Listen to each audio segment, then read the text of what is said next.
বাংলার গ্রাম বাংলার সংস্কৃতি, আরামের পোশাক আর নিত্যদিনের ব্যবহার সবকিছুর মধ্যেই লুঙ্গি এক বিশেষ স্থান দখল করে আছে। কিন্তু এই ঐতিহ্যবাহী লুঙ্গি কিভাবে তৈরি হয়, চলুন আজ আমরা জেনে নেই সেই পুরো প্রক্রিয়ার গল্প। লুঙ্গি তৈরির প্রথম ধাপ হলো সুতা তৈরি। তুলা থেকে সুতা বানিয়ে তা ভালোভাবে রং করা হয়।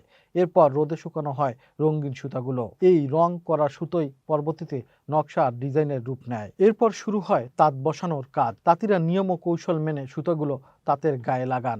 এখানে একটু ভুল হলেই নষ্ট হয়ে যেতে পারে পুরো নকশা। এরপরেই সবচেয়ে গুরুত্বপূর্ণ ধাপ বুনন। তাঁতির অভিজ্ঞতা আর হাতের দক্ষতা দিয়ে ধীরে ধীরে তৈরি হয় একটি লুঙ্গি। প্রতিটি শাটলের টানে, প্রতিটি হাতের ছোঁয়া জন্ম নেয় নতুন রং, নতুন ডিজাইন।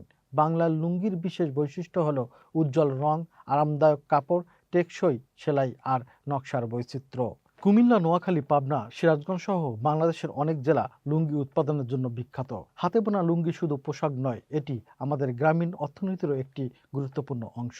দেশের হাজারো তাঁতি পরিবার তাদের জীবিকা চালায় এই লুঙ্গি বুনে। প্রজন্মের পর প্রজন্ম ধরে তাঁতিদের ভালোবাসা আর পরিশ্রমে তৈরি হয় বাংলার ঐতিহ্যবাহী লুঙ্গি। এটাই আমাদের গর্ব, এটাই আমাদের সংস্কৃতির রং।